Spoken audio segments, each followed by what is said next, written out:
So today we're just going to be going over the concept of kind of following the back, especially when you don't have the hooks in. This kind of just goes over like the basic concept of like alignment in general, and when you see it, you'll understand what I'm talking about. So I'll borrow Corey for this. So turtle position. So again, the stuff we've been working on is largely when they shoulder roll in and out.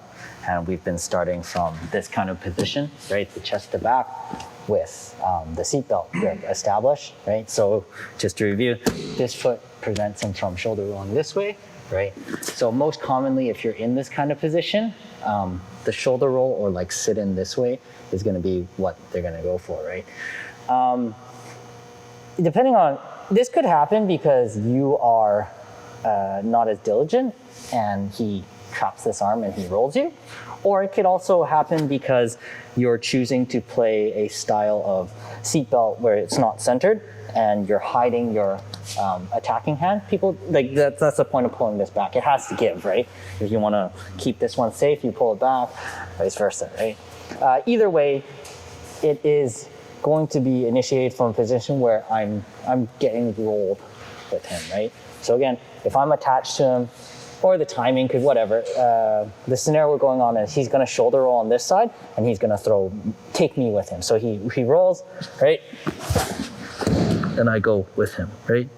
So what you don't want to happen here is to be close. And if you look through that lens of alignment, that's how you're gonna notice pretty quick. So a lot of us, if we get, go back 1 second.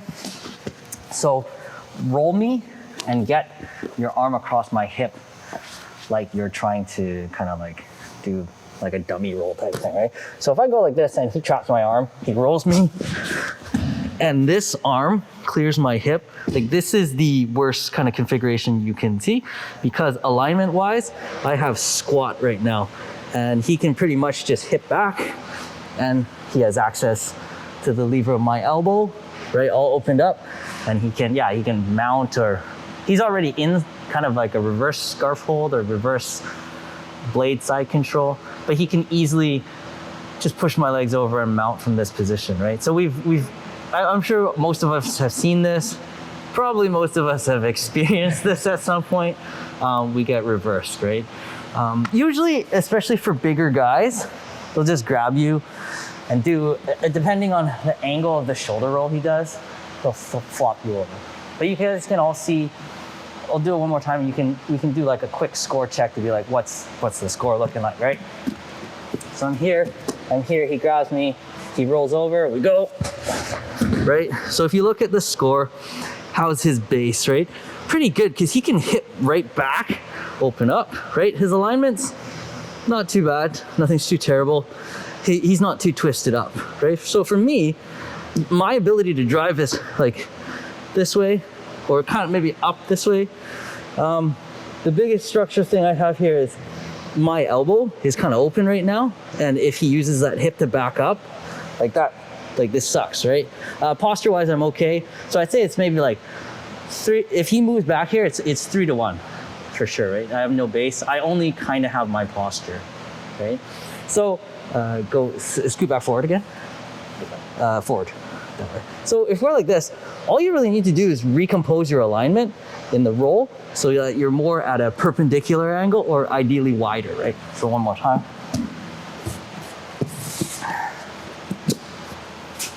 So if he's gonna roll me and he goes, the first thing I wanna do, you see how the difference is? You wanna deny his ability to get his arm across my hip. He can't, right? Unless he exposes himself. And then you can lean your head back if you want to, it's up to you. But now what I'm gonna do is maintaining this control. I'm gonna start moving myself away and climbing up. So the first thing I'm doing is I'm using my right shoulder to kind of break his posture now. This isn't something I could really do in the other position when I'm down like this, because it doesn't work. So if adjusting my angle, I can, right?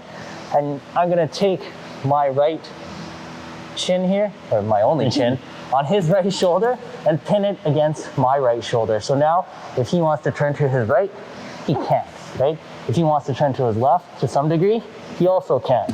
So I actually have decent control here, right? My ability to drive is still forward, and it's in, the goal right now is to break his alignment and maintain mine. So his alignment is pretty broken. At least the base, the posture is compromised. You guys see that? Yes? So all I'm gonna do now is turn my hip to recompose my posture, building base on my right elbow, and ideally my left knee, or two knees, and I can come up. So at this point, I have really strong base. Is your neck okay? Yep. Yeah, I can really, like his spine's kind of compromised, right? And at this point, I'm denying his right shoulder contact with the ground. If you can lift this guy's elbow off the ground, that's even better, because then he can't build any base. So he should feel, if you guys look at it this way, so if Corey wants to get up right now, like he's gonna push down on this arm, and if I keep this arm off the ground, can't really do too much, right? And I can slowly walk my way up.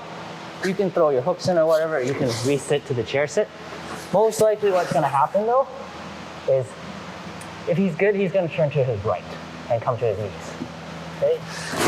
So that puts us in like a reverse kind of turtle position.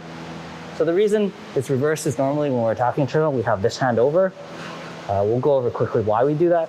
But from here, most of the time they'll come this way, because if we go back and he goes the other way, come to your knees, he's just gonna come right back to the turtle. Make sense? So in the event that he does go this way, all we're gonna do is a simple like step back over to switch the position, right? The reason we don't go the other way is because it's essentially a giant gaping hole. So if you have your head this way, if I am here, right, he can't go this way because this is restricting him, and me physically being here, he can't back out. If I'm going this way, number one, if he were to drive his right shoulder forward, I'm giving him a ratchet. I'm ratcheting myself. And if you want to just back out to your right, like there's nothing there because I'm over here, right? Whereas with this configuration, if you want to do that, he couldn't because I'm holding him, and it's like there's this, it's a closed circuit in the way. That makes sense, yeah? Yeah. But knowing why, there's a big hole that way. This way there's a big hole, but it's into me, right? Whereas this is just out there. There's nothing, right? So unlike back control, where there's a top side and bottom side, in the turtle configuration, or they call it like, this is a weak side. If you have it this way, it's just, this is no side. This is just a big gaping hole, right? So to train this, to drill this, it's more of a movement than a technique. But the concept is just to maintain your alignment.